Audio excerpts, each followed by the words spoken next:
Labdien, paldies, ka esat ieradies. Paldies. Labdien, godājamais prezidents, paldies, ka esat ieradies. Mani sauc Miks Visguls un es pārstāvu KPV kopienu Lielbritānijā. Man jums jautājums ir saistībā ar drošību. Kā mēs zinām, Latvijas ārlietu ministrijas ierēdne Ieva Kupča ir precējusies ar Igaunijas prezidentu. Vai tas kaut kādā mērā nepārkāpja ētiku un drošību Latvijas valstī? Vai jūs tāpat ierodat, ka būtu precējusies, ja, piemēram, kāds ierēdnis būtu precējies ar Kirgistānas prezidentu? Jo, cik mēs zinām, Kupčas kundze ir augstākā pieeja valsts noslēpumam. Paldies. Par drošību jau vienmēr jādomā.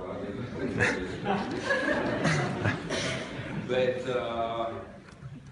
katrā ziņā, jebkurš cilvēks, kurš atrodas kādā amatā un tiešām viņam ir valsts noslēpuma pieliedes, ir pirmkārt atbildīgs par šī valsts noslēpuma saglabāšanu, neatkarīgi no tā, vai vīrs vai sieva ir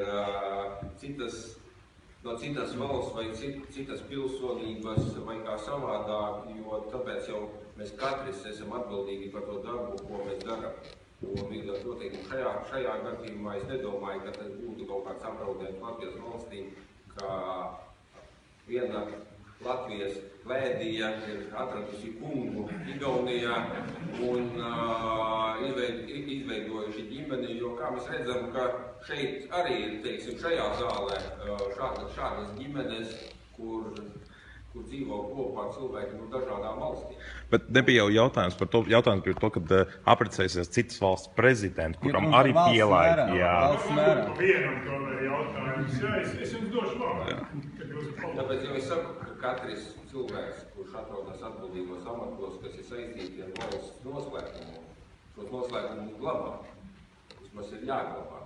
Un, ja notiek kāda valsts noslēpuma nopūta, tāpēc mums valstī ir vesela virkne institūcija, kas seko tam, vai valsts noslēpumi tiek atbilstošā kvalitātē saglabāti, lai viņi nenonāktu citās valstīs, tā skaitā arī draudzīgās valstīs, un līdz ar to es šeit nekādu apdraudējumu neredzu. Tas, protams, atkarīgs no katra cilvēka, cik viņš māk vai nemāk palikt savu būtību. Paldies, bet tad jūs uzskatāt, ja arī tad jūs tāpat domājat... Es atvainojos, ja jūs jau uzdevāt jautājumu. Bet ļaujiet pateikt, jā. Tas ir tas pats jautājums. Es atvainojos, Teikmaņkungs. Tad jūs uzskatāt tieši tāpat, ja arī kāds no Latvijas ierēdņiem, kam ir uzticēta pieeja valsts noslēpumam, būtu precējies ar kādas citas valsts pārstāvi? Tas jau nav apdraudējums valsts noslēpumam, kad cilvēks apprecās ar kādas citas valsts pilsoni. Es ne jau par pilsoni, par valsts mēroga personu.